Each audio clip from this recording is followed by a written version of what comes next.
So today, I want to talk about a concept that I personally find fascinating. It is the correlation between how much you know relative to how much you don't know.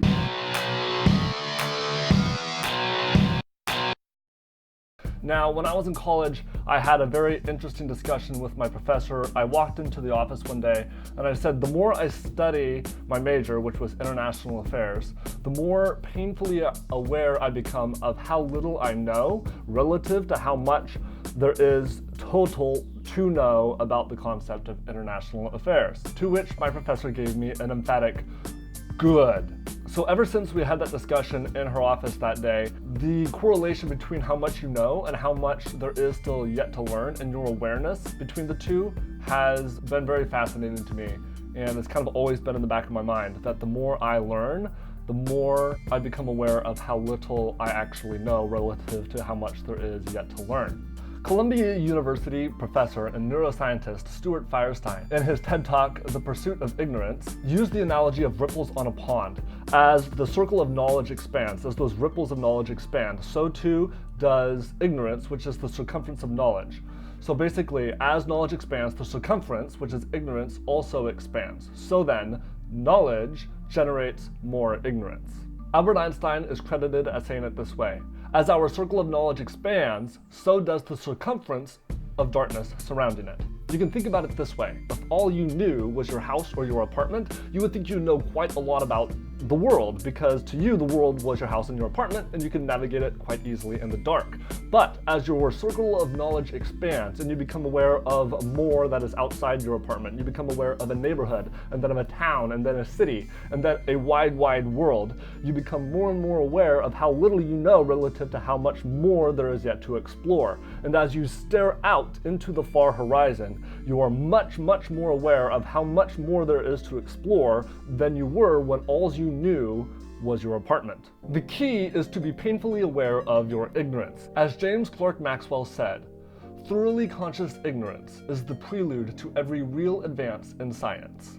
Neuroscientist and professor Stuart Firestein, after laying out this correlation between knowledge and ignorance, said, the purpose of knowing a lot of stuff is not just to know a lot of stuff. That just makes you a geek, right? Knowing a lot of stuff, the purpose is to be able to ask lots of questions, to be able to frame thoughtful, interesting questions. Take the analogy of the person expanding their world beyond their house. For them, the question might be as simple as what lies beyond the next hill or what lies around the bend in the road. So this perspective is backed up by this statement from Immanuel Kant, who said, every answer given on principle of experience begets a fresh question. Interestingly, this perspective on knowledge and ignorance is quite humbling because it puts what you know in perspective with how much you don't know. And it focuses the lens not on what you know, but on what you don't know, and points you in a direction to learn that.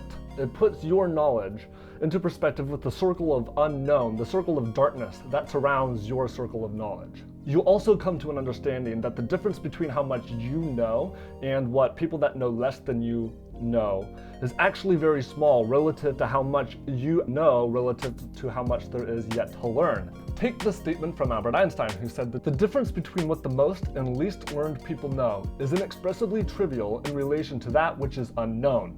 As Stuart Firestein joked, undergraduates know very little, but their interest is high. Masters know a bit more, but it's focused. And PhDs know a lot about very little. I've heard the phrase a lot that you have to be a lifelong learner, and based off of this perspective of knowledge ratioed against ignorance, this seems to be the case. You have to be painfully aware of how little you actually know, then formulate questions based off what you do know in order to learn more about what you don't know, to be able to delve into that ring of darkness that surrounds your circle of knowledge. I want to wrap this up with one last quote from Albert Einstein. Imagination is more important than knowledge. For knowledge is limited, but imagination embraces the entire world, stimulating progress, giving birth to evolution. It is, strictly speaking, a real factor in scientific research. That's it for today. I hope you found this topic interesting. Thank you for watching.